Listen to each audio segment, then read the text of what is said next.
السلام عليكم ورحمة الله تعالى وبركاته.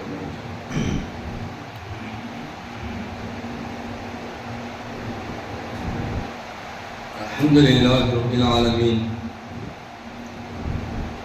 الصلاة والسلام على سيد المرسلين وعلى آله وأصحابه أجمعين. قال الله تعالى في القرآن العظيم وفي الفرقان المجيد: أعوذ بالله من الشيطان الرجيم، بسم الله الرحمن الرحيم. فإذا قضيت الصلاة فانتشروا في الأرض وابتغوا من فضل الله. صدق الله العلي العظيم. قال رسول الله صلى الله عليه وسلم: التاجر صدوق الأمين مع النبيين والصديقين. صدق رسوله النبي الكريم.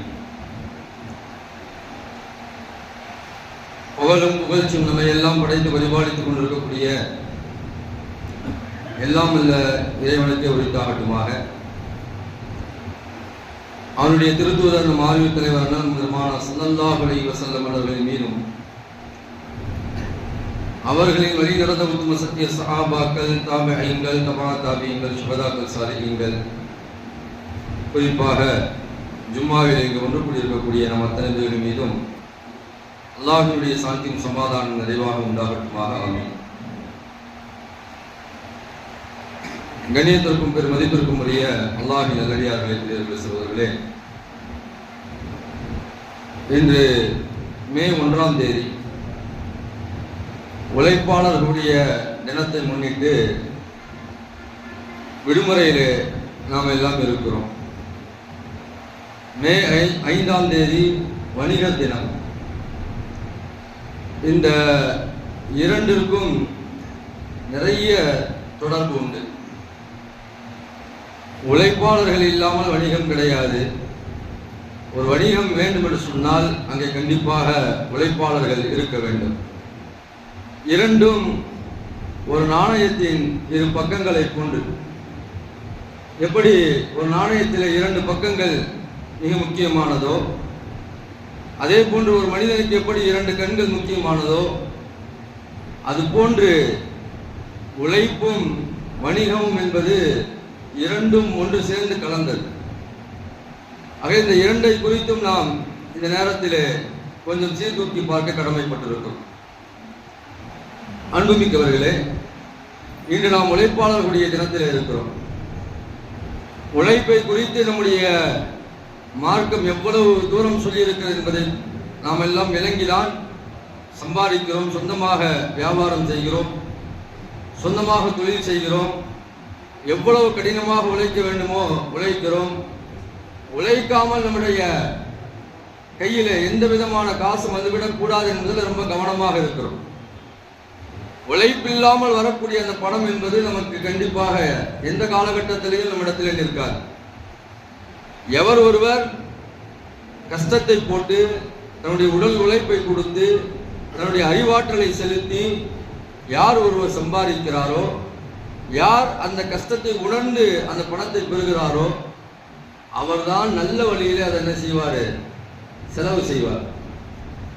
எங்கிருந்தோ வருகிறது, யாரோ ஒருவர் தருகிறார், எப்படியோ வந்தது என்பதாக ஒருவருக்கு பணம் கிடைத்தது என்று சொன்னால், கஷ்டமே தெரியாமல் அந்த பணம் வந்தது என்று சொன்னால், அவர் எப்படி வேண்டுமானாலும் அந்த பணத்தை செலவழிப்பார். அதனால நம்முடைய மார்க்க நமக்கு ஆரம்ப காலகட்டத்திலிருந்து உழைத்து நீங்கள் சாப்பிடுங்கள், அதில் தான் அல்லாஹ் தஆலா பரக்கத் வைத்திருக்கிறார். மானா ஸல்லல்லாஹு இடத்துல ஒருவர் கேட்கிறார், யார சொல்ல எனக்கு ஏதாவது உதவி செய்யுங்க. அப்ப நாயகம் பெருமானா ஸல்லல்லாஹு அவர்கள் மீன் பிடிக்க கற்றுக் கொடுத்தார்கள். மீனை கொடுக்கவில்லை, மீன் பிடிக்க கற்றுக் கொடுத்தார்கள். இந்த கோடாரி எடுத்துட்டு போங்க, இதை வச்சு மரத்தை வெட்டிக்கங்க, இதன் மூலமா நீங்க சம்பாதிச்சுக்கங்க என்று ரசூலுல்லாஹி ஸல்லல்லாஹு அலைஹி வஸல்லம் கோடாரியை கொடுத்து அனுப்பினார்கள். அப்படி என்றால் பெருமானா ஸல்லல்லாஹு அலைஹி நீங்க உழைத்து சாப்பிடுங்கள், இப்படியே நீங்க தொடர்ந்து கேட்டுக்கொண்டே இருக்காதீர்கள். நீங்கள் உழைத்து சாப்பிடும் போது அல்லாஹ் தஆலா என்ன செய்வான் என்று சொன்னால் அதில் அல்லாஹ் தஆலா பரக்கத்தை தருவார். அதனால உழைப்புக்கு நம்முடைய மார்க்கம் ரொம்ப முக்கியத்துவம் கொடுத்திருக்கிறது. அதுல குறிப்பா கஸ்புல் ஹலால், ஹலாலான பொருளை சம்பாதிப்பது, அதில் ரொம்ப கவனமாக இருக்க வேண்டும். அந்த ஹலாலான முறையில் நம்முடைய வியாபாரத்தை நம்ம சம்பாதிக்க நினைச்சிட்டோம்னு சொன்னா, அதற்காக வேண்டி நம்முடைய உழைப்பை போட்டோம்னு சொன்னா, கண்டிப்பாக அல்லாஹ் தஆலா அதுல குறைவான வருமானமாக இருந்தால் நிறைவான பரக்கத்தை அல்லாஹ் தஆலா தருவார். கோடி கோடியா சம்பாதிச்சாலும் அது ஹலாலான பொருளாக இல்லை என்று சொன்னால், அதில் நீ எவ்வளவு மெஹனத் போட்டாலும் சரி, எவ்வளவு உழைப்பு போட்டாலும் சரி, அது கொஞ்ச நாள்லயே நம்மளை விட்டு அது போயிடும். ஹராம் என்பது சீக்கிரமாக வெளியே சென்று விடும். ஏன்னா அது சீக்கிரமாக தான் நமக்கு கிடைச்சிருக்கும், ரொம்ப கஷ்டப்பட்டுலாம் அது கிடைச்சிருக்காது. ஆனா ஹலாலான ஒரு ரூபாயை சம்பாதிக்கிறதுக்கு நம்ம ரொம்ப கஷ்டப்பட்டிருப்போம், ரொம்ப உழைப்பு போட்டிருப்போம், ரொம்ப பேர்ட்ட திட்டு வாங்கியிருப்போம். இன்னைக்கு ஒவ்வொருத்தரும் ஒரு ஆபீஸ்ல வேலை செய்யறாங்கன்னு சொன்னா, அல்லது ஒரு உயர்ந்த ஒரு இடத்துல இருக்காங்கன்னு சொன்னா, பல திட்டுகளையும் பல ஏச்சுக்களையும் பேச்சுக்களையும் வாங்கி பல இடங்கள்ல கூணி குறுகி நின்று கடைசியில் என்ன செய்யறாரு, ஒரு இடத்துக்கு போய் நிற்கிறார். இப்படிதான் மனிதன் என்ன செய்யறான்னு சொன்னா, ஒவ்வொரு இடத்தையும் தாண்டி தாண்டி தாண்டி தாண்டி தன்னுடைய உழைப்பை கொடுத்து நிறைய மனிதர் என்ன செய்கிறார்கள் சொன்னால் ஒரு உயர்ந்த இடத்துக்கு வருகிறார். அப்படி என்ன நம்முடைய மார்க்கம் உழைப்புக்கு ரொம்ப முக்கியத்துவம் கொடுத்திருக்கிறது. உழைப்பாளர்களையும் கண்ணியப்படுத்த வேண்டும் என்பதாக அருமை நாயகம் ஸல்லல்லாஹு அலைஹி சொல்லியிருக்கிறார். இன்னும் நம்ம எல்லாம் தெரிஞ்ச ஒரு நாகூர் அனிஃபா அவர்களுடைய அந்த பாடல் தான், உழைப்பாளருடைய அந்த வியர்வை உலர்வதற்கு முன்பாகவே அவருக்குரிய ஊதியத்தை நீங்கள் கொடுத்து விடுங்கள். ரசூலுல்லாஹ் சொன்ன ஹதீஸை அவர் பாடலாக பாடியிருக்கிறார். இதெல்லாம் நமக்கு பிரபல்யமாக தெரிந்த வார்த்தைகள். பெருமானார் ஸல்லல்லாஹு அலைஹி உழைப்பாளர்களுக்குரிய தொழிலாளர்களுக்குரிய அந்த ஊதியத்தை அவருடைய வியர்வை உலர்வதற்கு முன்பாகவே நீங்கள் கொடுத்து விடுங்கள். அப்படி என்றால் அவர் வேலை செஞ்சு முடிச்சுட்டாரா, உடனே காசை கொடுத்துருங்க. அவரை போட்டு ரொம்ப கசக்கி பிழிஞ்சு அவர் திரும்ப திரும்ப கேட்டு எனக்கு கொடுங்க, எனக்கு வேணும் வேணும்னு கேட்டு கடைசியில வெறுத்து போய் அதை கொடுக்கறத விட அவர் என்ன உழைப்பு கொடுத்திருக்கிறார், உழைப்புக்குரிய காசை கொடுத்துருங்க. மார்க்கம் அதைத்தான் சொல்லுகிறது. ஏன்னா நமக்கு உழைப்பு கொடுத்திருக்கிறார், நம்முடைய வீட்டு வேலையை பார்த்திருக்கிறாரு, நம்முடைய பொருளாதார நம்முடைய கடை வேலையை பார்த்திருக்காரு, நம்முடைய தொழில் வேலையை பார்த்திருக்காரு. அதற்குரிய ஊதியத்தை அந்த உரிய நேரத்தில் கொடுத்தாக வேண்டும். பெருமானார் ஸல்லல்லாஹு ஊழியர்களை நீங்கள் கண்ணியப்படுத்துங்கள். கண்ணியப்படுத்துறதுல முதல்ல கண்ணியப்படுத்துவது எது என்று சொன்னால் அவர்களுக்குரிய ஊதியத்தை சரியான முறையில் கொடுக்க வேண்டும். இரண்டாவது, பெருமானார் ஸல்லல்லாஹு அலைஹி வஸல்லம் வளமை என்னவென்று சொன்னால், இடத்துல யாரெல்லாம் வேலையாட்களாக இருக்கிறார்களோ ஊழியர்களாக இருக்கிறார்களோ அவர்கள் அசிங்கமான வார்த்தைகளை கொண்டு திட்ட மாட்டார். பல இடங்கள்ல இது தவறான முறையில் நடைபெறுகிறது. அவங்க உழைக்கிறதுக்காக வேண்டி உங்களுக்கு உழைத்து கொடுக்கறதுக்காக வேண்டி வந்திருக்கிறாங்க. அதனால உங்களுடைய வாழ்வாதாரம் முன்னேறுகிறதே தவிர அவருடைய வாழ்வாதாரம் அப்படியே தான் இருக்கும். நமக்கு உழைத்து கொடுப்பதற்காக வேண்டி வந்திருக்கிறார்கள். அப்ப அந்த உழைப்பாளர்களை என்ன செய்யணும்னு சொன்னா, தகாத வார்த்தைகளை கொண்டு, அசிங்கமான வார்த்தைகளை கொண்டு, மிக மோசமான வார்த்தைகளை கொண்டு திட்டக்கூடியவர்கள் நிறைய பேர்களை நாம் பார்க்கிறோம். ரொம்ப அது மோசமான ஒன்று. நமக்கு கீழே வேலை பார்க்கிறவங்க தான், ஆனா அவங்க சும்மா வேலை பார்க்கல, சும்மாலாம் வேலை பார்க்கல. அவங்க ஏதோ வீட்டில் ஒண்ணுமே இல்லாம உட்காந்து வேலை பார்க்கறாங்களா, கஷ்டத்துக்காக வேண்டி குடும்பத்துக்காக வேண்டி அவங்க உழைக்கிறாங்க. அந்த உழைப்பதற்காக வேண்டி நம்ம என்ன செய்யணும்னா அவங்களுக்கு கண்ணியம் கொடுக்கணும். நம்முடைய வாழ்வாதாரத்தை அவங்க முன்னேற்றத்திற்காக வேண்டி அவங்க வராங்கன்னு சொன்னா அவங்களுக்குரிய அந்த கண்ணியத்தை கொடுக்கணும். ரசூலுல்லாஹி ஸல்லல்லாஹு அலைஹி வஸல்லம் கிட்டத்தட்ட ஒரு 10 வருடம் ஹாதிமாக இருந்த அனஸ் ரலியல்லாஹு சொல்றாங்க, ரசூலுல்லாஹ்வுக்கு நான் 10 வருடம் பணிவிடை செய்தேன். ரசூலுல்லாஹ் ஒரு நேரத்திலையும் என்னை சீன்ற வார்த்தையை கூட பயன்படுத்தியது கிடையாது. ஏதாவது ஒரு வேலையை நான் இப்படி செய்யறது, ஏன் இப்படி செஞ்ச, ஏன் இப்படி செய்யலன்னு கூட ரசூலுல்லாஹ் கேட்டது கிடையாது. அந்த அளவுக்கு என்ன ரசூலுல்லாஹ் கண்ணியமாக வச்சிருந்தாங்க. ரசூலுல்லாஹ்வுடைய ஹாதிம் அவங்க, பர்சனல் ஹாதிம் அவங்க, ஒரு பிஎன் கூட வச்சுக்கலாம். அந்த அளவுக்கு ரசூலுல்லாஹ்வை பற்றி அவ்வளவு சிலாகித்து சொல்கிறார்கள். ரசூலுல்லாஹ் குறை சொன்னதே கிடையாது. ரசூலுல்லாஹ்வுக்கு பணிவிடை செய்த யாருமே என்ன செய்தது கிடையாது, ரசூலுல்லாஹ் குறை செஞ்சதே கிடையாது.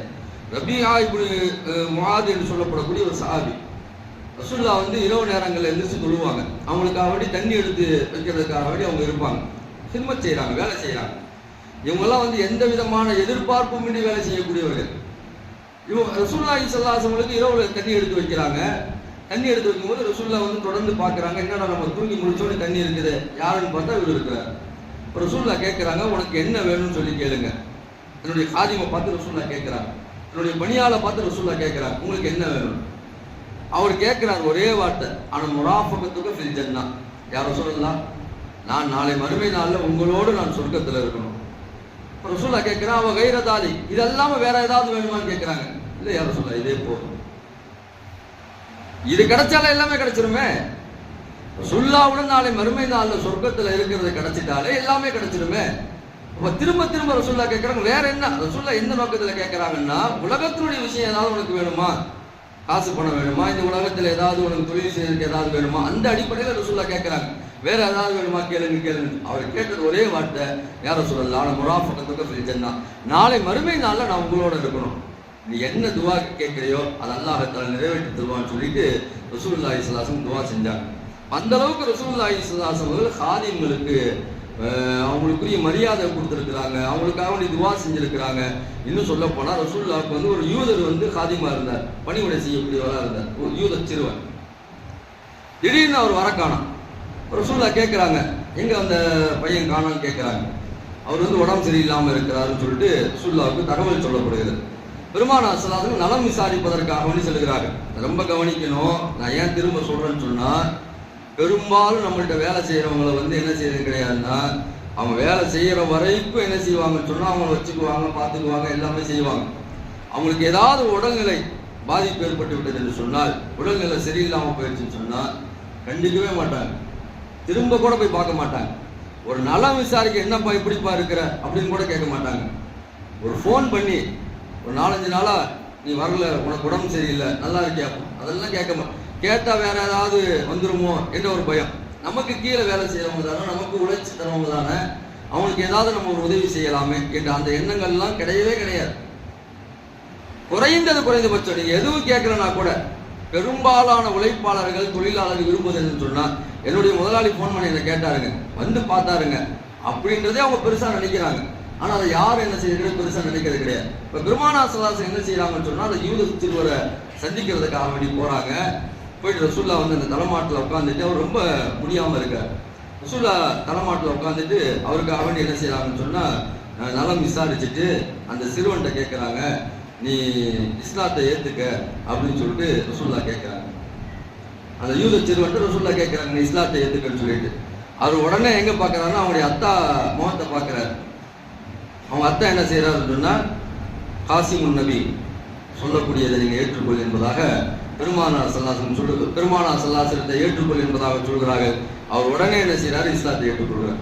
இப்படியெல்லாம் ரசூல்லா என்ன செஞ்சிருக்காங்கன்னு சொன்னா, தனக்கு யார் சிறுமை செஞ்சிருக்கிறாங்களோ, நமக்கு இதான் நோக்கம், தனக்கு யார் சிறுமை செஞ்சிருக்கிறாங்களோ, தனக்கு கீழே யார் வேலை செஞ்சிருக்கிறாங்களோ, தனக்கு யார் பணிவிடை செஞ்சிருக்கிறாங்களோ, அவங்களுக்குரிய ஊதியத்தை சரியா கொடுத்துருக்குறாங்க, அவங்கள சரியா கண்ணியப்படுத்திருக்கிறாங்க, அவங்கள நோய் விசாரிச்சிருக்கிறாங்க என்ற அந்த தகவல்களை எல்லாம் நம்ம வரலாற்றின் வழியாக பார்க்கிறோம். இது ரசூலுல்லாஹ் நேரடியாக செய்தது.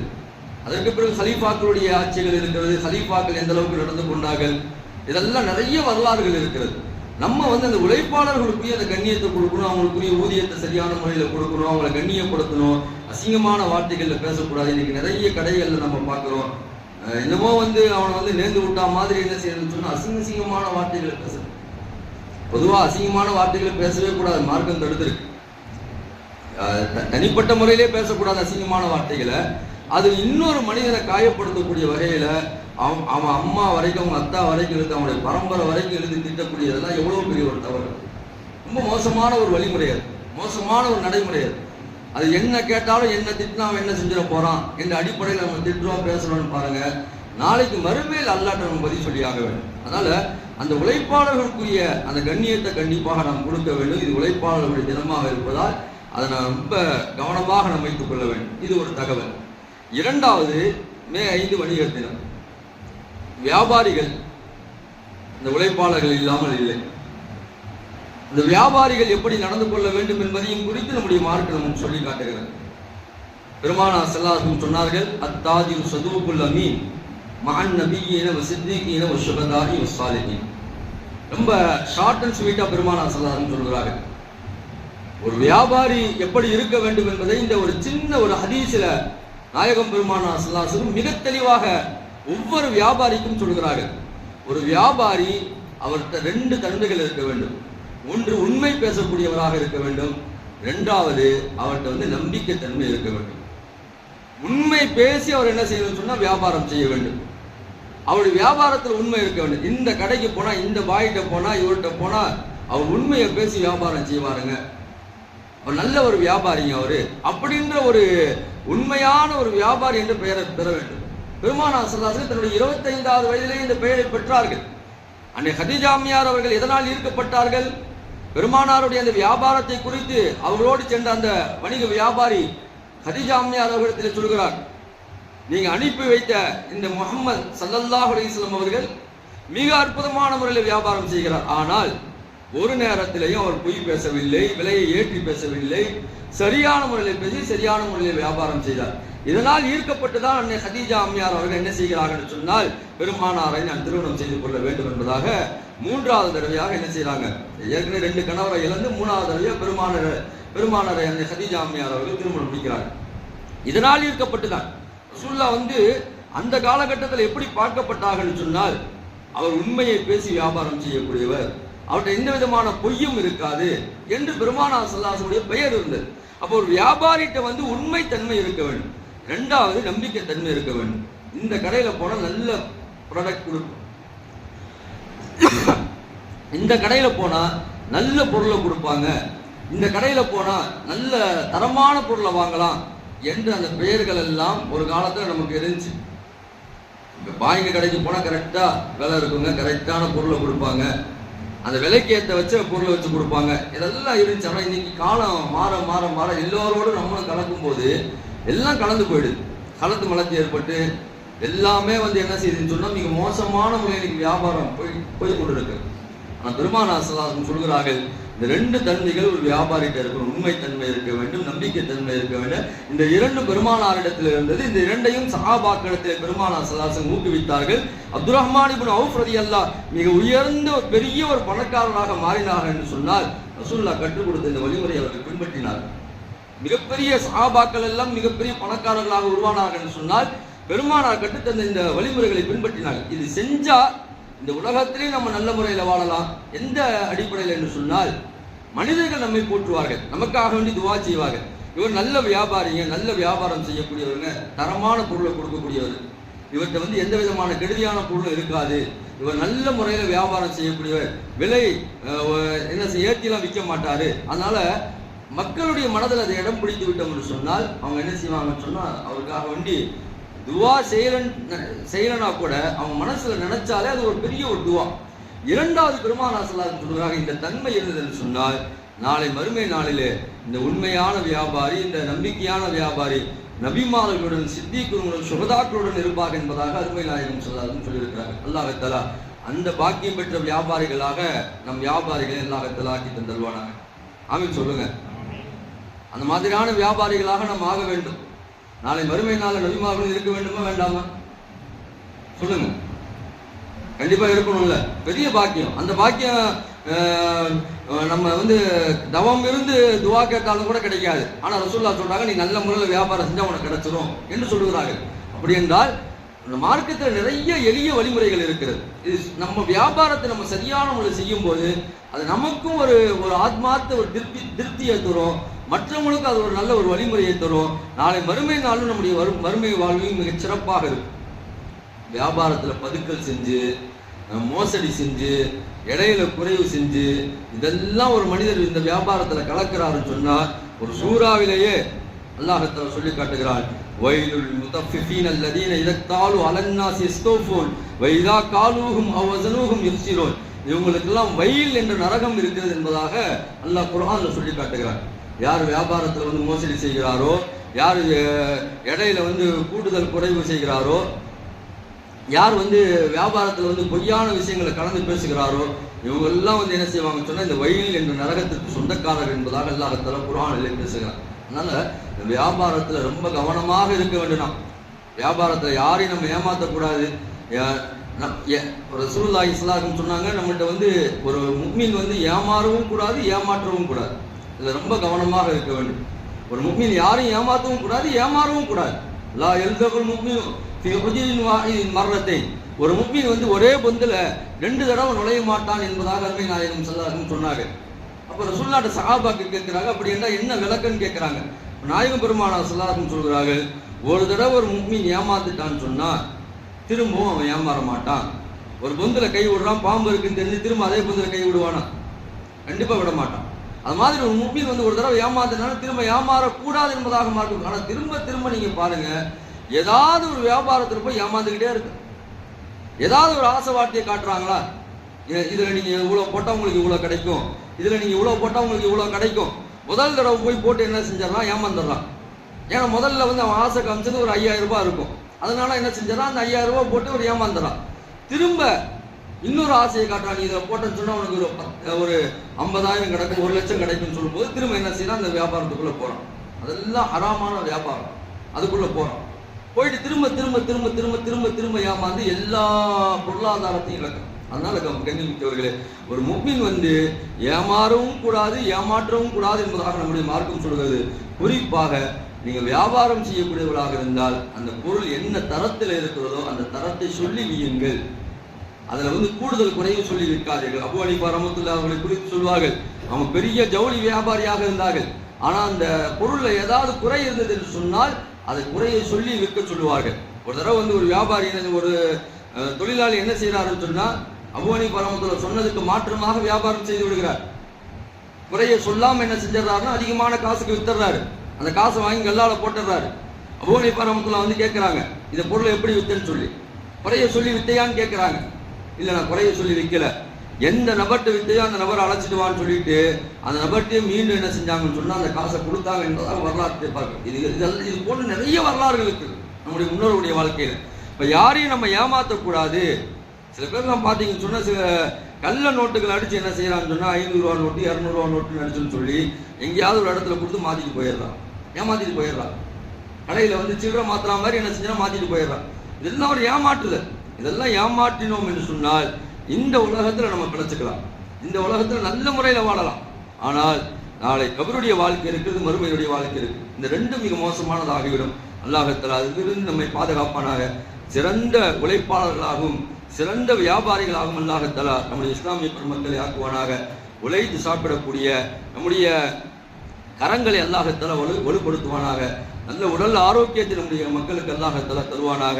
நம்முடைய மக்கள் இன்னும் வியாபாரங்களில் மிக செழிப்பானவர்களாக, உலகத்திலேயே அதிகமான வியாபாரம் ஈட்டக்கூடியவர்களாக, நல்ல உயர்ந்த இடத்திலே இஸ்லாமில் இருக்கக்கூடிய பாக்கியத்தை அல்லாஹ் தஆலா தந்தருவானாக என்று நன்னேரத்தில் துஆ செய்து வார்த்தை நிறைவு செய்கிறேன். வாஹிதானா அல்ஹம்துலில்லாஹி ரப்பில் ஆலமீன். அஸ்ஸலாமு அலைக்கும் வரஹ்மத்துல்லாஹி வபரகாத்துஹு.